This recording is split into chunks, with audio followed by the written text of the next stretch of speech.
আসসালামু আলাইকুম everyone, welcome back to my Facebook page প্রতিদিনকার আয়োজন। সবাই কেমন আছেন? সেই সাথে আমার রান্নাবান্না। আমি শীতল ভর্তা করবো। নিয়ে নিয়েছি দুটো শীতল, শুকনো মরিচ, রসুন আর কাঁচামরিচ। এদিকে লবণ, হলুদ, জিরা, ধনিয়া গুঁড়ো দিয়ে, মরিচের গুঁড়ো দিয়ে চাল কুমড়ো মেখে নিয়েছি। এদিকে বেগুন নিয়েছি, দিয়ে দেবো স্বাদ মতো লবণ, ধনিয়ার গুঁড়ো, হলুদের গুঁড়ো, পাঁচফোড়ন গুঁড়ো, জিরার গুঁড়ো ভালো করে মেখে নিয়েছি। আজকের সব তরকারি সরিষার তেলে রান্না হবে।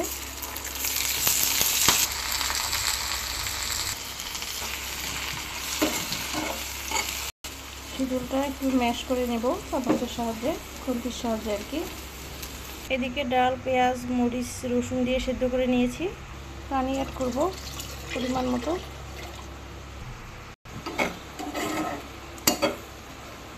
দিয়ে দেবো স্বাদ মতো লবণ, হলুদের গুঁড়ো।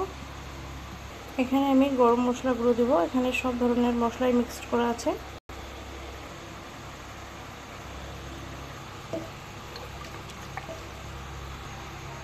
এদিকে শীতলটা ভাজি ভালো হয়েছে এবং রসুনও সিদ্ধ হয়ে এসেছে।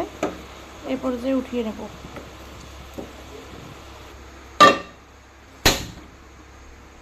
আজকে আমার মেহমান ইন্ডিয়া থেকে আসতেছে, আর ওরা সরষের তেল খায় জন্য এখন সব রান্না সরষের তেল দিয়ে করবো।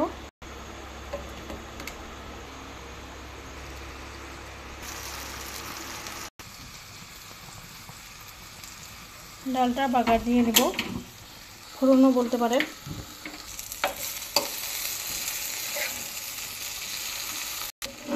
কুমড়োর কালারটা মাশাআল্লাহ অনেক সুন্দর এসেছে। দিয়ে দেবো কিছু পেঁয়াজ কুচি। আমার চাল কুমড়ো ভাজি হয়ে এসেছে। আমি একটু পোড়া করে ভেজেছি, উঠিয়ে নেব। আর এখানে 2-3টা মরিচ অ্যাড করেছিলাম।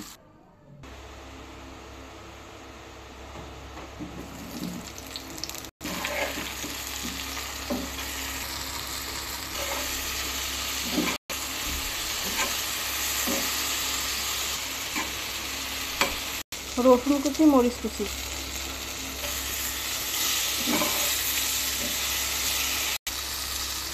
পেঁয়াজ কুচি,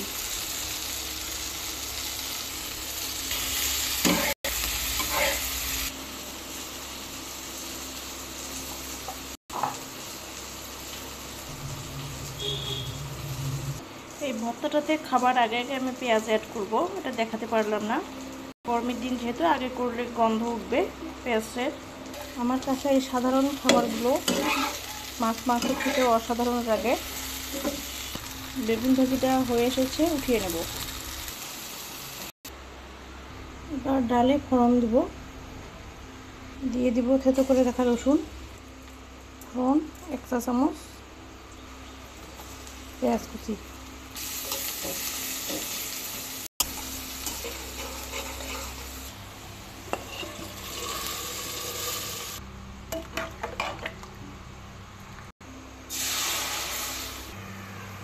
পেঁয়াজ আর একটা মরিচ ব্লেন্ড করে নিয়েছি। পানিটা শুকিয়ে নিব।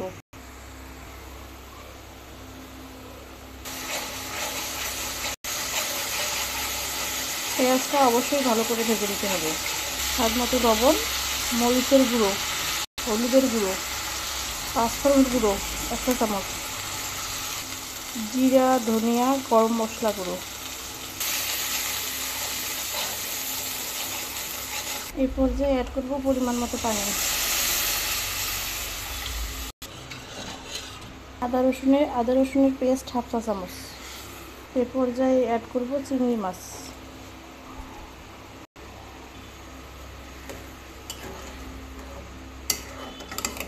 আপনারা চাইলে রান্নার তেল দিয়ে রান্না করতে পারেন, তাতে কোনো সমস্যা নাই। আদা রসুন বা আবার গরম মশলা স্কিপও করতে পারেন, তাতে কোনো সমস্যা নেই। ডালটা হয়ে এসেছে। এখন মাংস রান্না করব। দিয়ে দিচ্ছি পেঁয়াজ কুচি, দিয়ে দেবো একসাথে ব্লেন্ড করে রাখা আদা রসুনের পেস্ট, মাংসে গরম মশলা, জিরা, ধনিয়া, পাঁচফোড়ন পাউডার, হলুদ, মরিচের গুঁড়ো। মাংসটা কষানো রান্না করব। দিয়ে দিচ্ছি রান্নার তেল, সরষের তেল। হাত দিয়ে সুন্দর করে মেখে নিয়েছি। এই তরকারিটি প্রায় হয়ে এসেছে। দিয়ে দেবো একটু জিরা গুঁড়ো, একটু ধনিয়া গুঁড়ো সামান্য। দিয়ে দেবো আস্ত কাঁচামরিচ, আপনারা চাইলে ধনিয়া দিতে পারেন কুচি করে রাখা। তরকারিটির কালার কতটা লোভনীয় হয়েছে দেখতেই পাচ্ছেন। হয়েছে, উঠিয়ে নেব। সবাই ভালো থাকুন, সুস্থ থাকুন, আল্লাহ হাফেজ। সবগুলো রান্না আপনাদের কেমন লেগেছে অবশ্যই জানাতে ভুলবেন না। ভালো থাকুন সবাই, আল্লাহ হাফেজ।